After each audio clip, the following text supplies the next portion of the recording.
So if you want to change the world, start off by making your bed. If you make your bed every morning, you will have accomplished the first task of the day. It will give you a small sense of pride, and it will encourage you to do another task, and another, and another.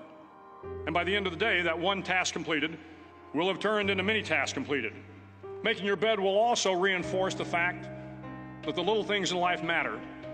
If you can't do the little things right, you'll never be able to do the big things right.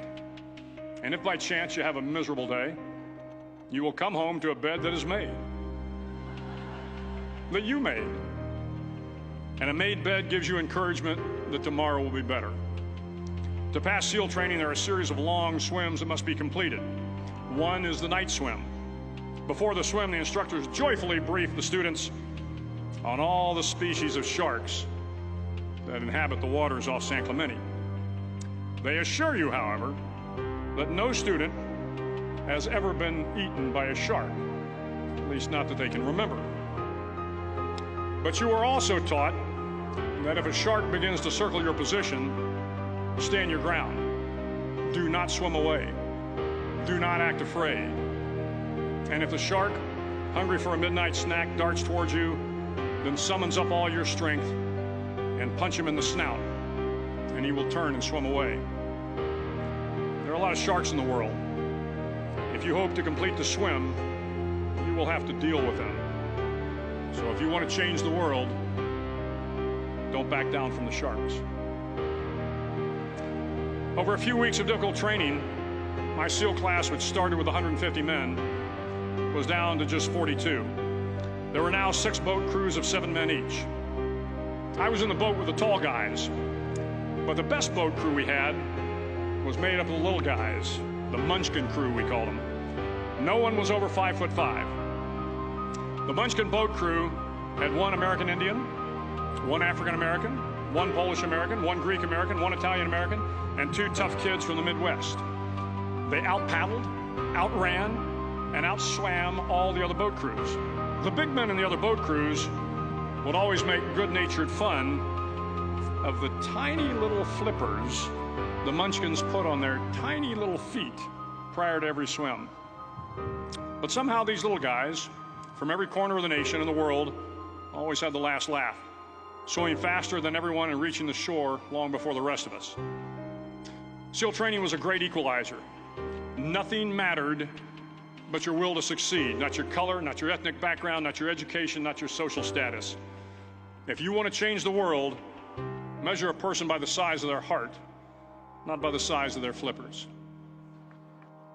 The 9th week of training is referred to as Hell Week. It is 6 days of no sleep, constant physical and mental harassment, and 1 special day at the Mud Flats. The Mud Flats are an area between San Diego and Tijuana where the water runs off and creates the Tijuana Sloughs, a swampy patch of terrain where the mud will engulf you. It is on Wednesday of Hell Week that you paddle down in the mud flats and spend the next 15 hours trying to survive this freezing cold, the howling wind, and the incessant pressure to quit from the instructors. As the sun began to set that Wednesday evening, my training class, having committed some egregious infraction of the rules, was ordered into the mud. The mud consumed each man till there was nothing visible but our heads. The instructors told us we could leave the mud if only 5 men would quit.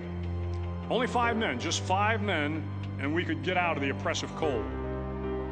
Looking around the mud flat, it was apparent that some students were about to give up.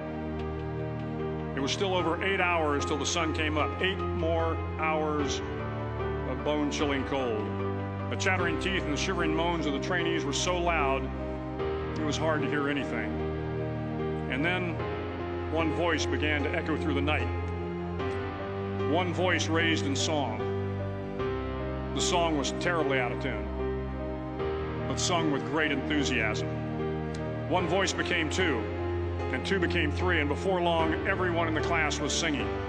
The instructors threatened us with more time in the mud if we kept up the singing, but the singing persisted, and somehow the mud seemed a little warmer, and the wind a little tamer, and the dawn not so far away. If I have learned anything in my time traveling the world, it is the power of hope. The power of one person, a Washington, a Lincoln, King, Mandela, and even a young girl from Pakistan, Malala. One person can change the world by giving people hope. So if you want to change the world, start each day with a task completed. Find someone to help you through life. Respect everyone. Know that life is not fair and that you will fail often. But if you take some risks, step up when the times are the toughest, face down the bullies, lift up the downtrodden, and never, ever give up. If you do these things, the next generation and the generations that follow will live in a world far better than the one we have today. And what started here will indeed have changed the world for the better.